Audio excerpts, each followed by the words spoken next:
Et maintenant, comme promis, le foot, Laval-Austria.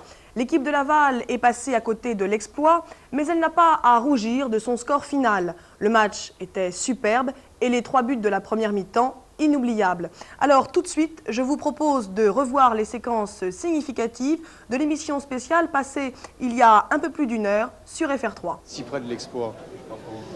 Disons que ça se bouscule un peu aussitôt après l'événement, que finalement je suis partagé entre deux sentiments. Le premier qui est bien sûr la déception d'être passé si près de l'exploit, et puis le deuxième finalement d'avoir montré un visage extrêmement attachant. Je crois que notre équipe a montré un football de qualité, qu'elle a marqué 3 buts fantastiques en première mi-temps, qu'elle a offert un spectacle de premier ordre à notre public, et je crois qu'on ne pouvait rêver meilleure sortie en Coupe d'Europe.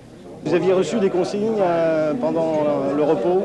Non, en repos, il s'agissait pour nous de continuer un peu notre pressing qu'on avait fait en première mi-temps, parce que je pense que c'est ce qui les a gênés le plus.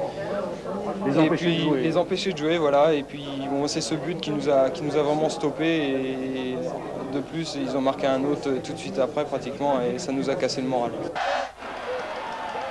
Voici le corner. Souto à la récupération. Stefanini.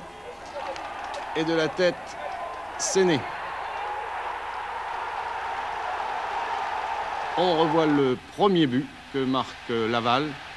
Loïc, ça vous inspire quelque chose? Très beau spectacle, effectivement, oui. J'étais devant mon téléviseur, je n'avais pas l'ambiance comme vous l'avez eu, mais franchement, j'étais emballé par cette première mi-temps et les 3 premiers buts des Lavallois. Perrard, Boudet. Les voici. Perrard à nouveau, nous sommes à la 35e minute et pendant 3 minutes les Lavallois vont se sublimer.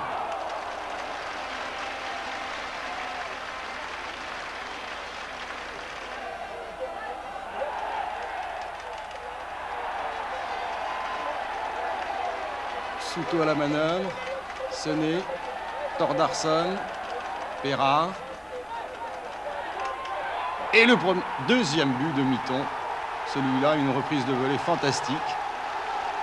Je pense qu'on n'en marque pas souvent, des comme ça, dans une carrière de footballeur. À votre avis? Mon avis, c'est que mi-temps, on n'en marquera peut-être pas beaucoup comme celui-ci, mais je suis sûr qu'il s'en souviendra au moins de celui-ci. Alors on le revoit, 130 cloches, voyez-vous, de Et en Boudet. plus, le gardien est très bien placé, mais il est battu, archi battu par cette reprise instantanée. Alors à ce moment-là, Laval a remonté son handicap. On compte au compte des 2 matchs. Cela fait 2-2 et ce n'est pas fini. 3 minutes plus tard, donc.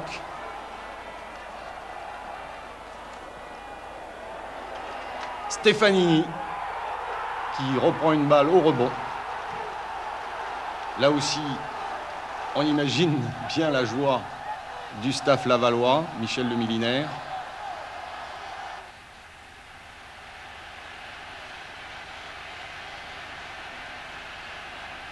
Et Stefanini au rebond, qui plante un but à mon avis de 30 mètres à peu près.